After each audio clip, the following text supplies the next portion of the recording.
they may go and launch a rocket, or they might go and do one of any of 18 different things. I see. So how's the day going so far?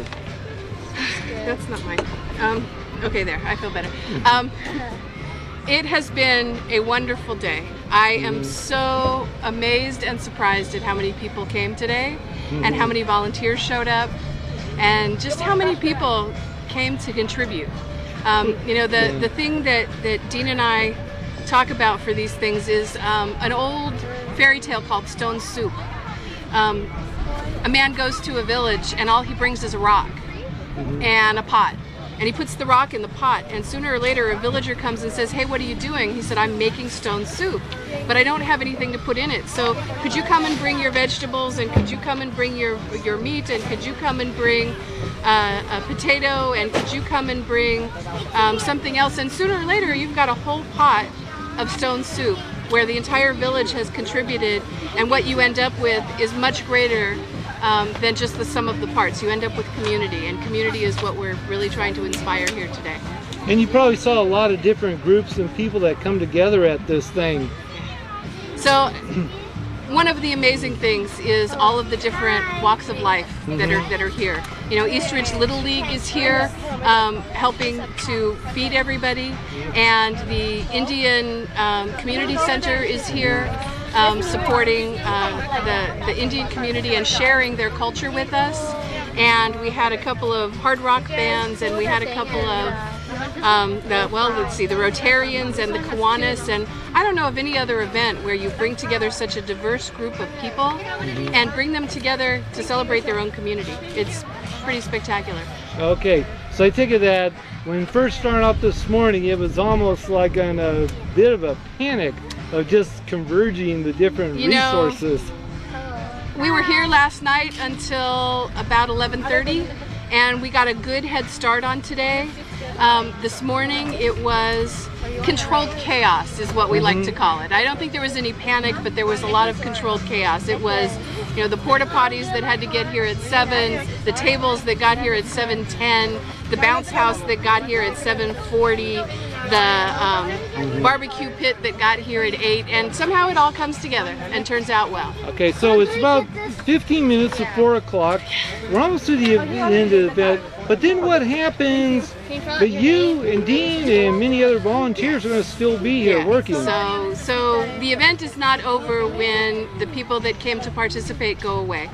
The event isn't over until the grounds look as good or better than when we got here Friday afternoon. So we have a whole bunch of people doing garbage cleanup. We've got the tent and table guy that's going to come back and get things. We got the porta potty guys that are coming back, the bounce house people.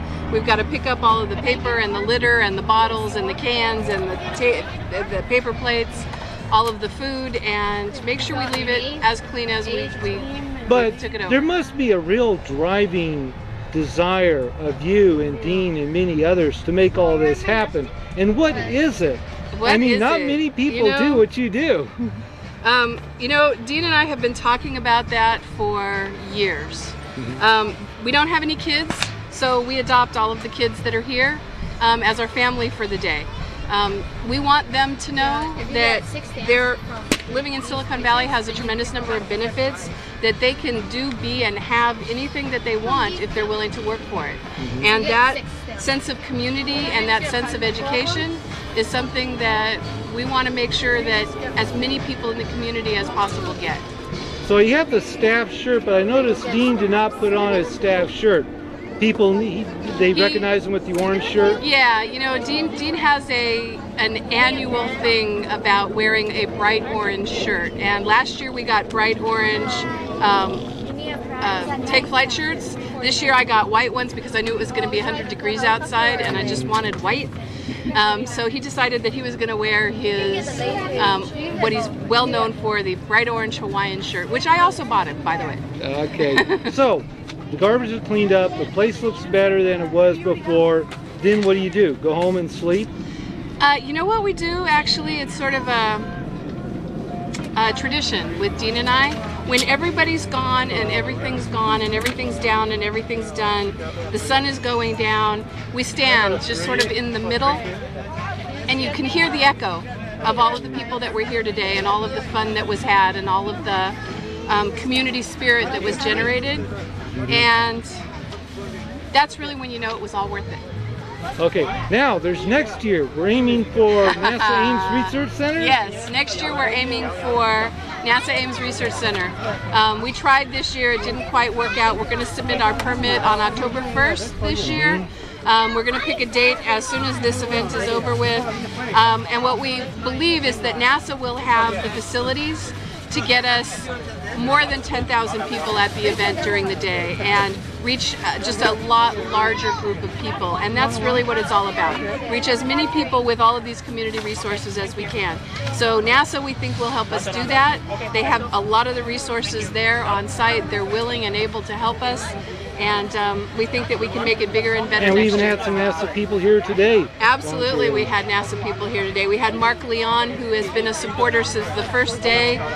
He has always been our MC. He tells the kids to do the math. He talks to them about being in the space program and what it takes to get there. And it's incredibly inspirational. We also had the NASA folks here talking about the Mars rovers. And we did some the Stanford Solar was here talking about solar energy, and I really believe that that's the next thing that Silicon Valley needs to concentrate on. So it's great that the kids are getting that planted in their head now. Okay, well that is kind of very interesting. You know, here comes the sun. You got the planets all running around the field. I didn't get to see it, so I'm really hoping that you taped it. I taped it. I was putting out a fire, so I didn't even hear. Well, you know, by the way, earlier everybody saying Lisa, Lisa. Yeah, you know where I was? You had an emergency? Yes. Well, the Department of Health and the fire department are two organizations that have to give us permits to do this thing. Oh. And this is our third year. I know all of the people because I've done the permits for the last 2 years. So when the Department of Health comes and says, hey, we have a question about this, I'm the one that has to talk to them. And when the fire department comes and says, we want to talk to you about the barbecue, you can't really say, gee, sorry, I really can't do that. You got to kind of go when they need you to go, because otherwise you run the risk of them saying, sorry, you can't feed people, or you can't do water, and you can't run that risk. Okay, so speaking about water, who provided the water? I have a wonderful friend named Feda Almalidi. Feda is a parent who happens to, excuse me, Feda is a parent who happens to run a liquor store.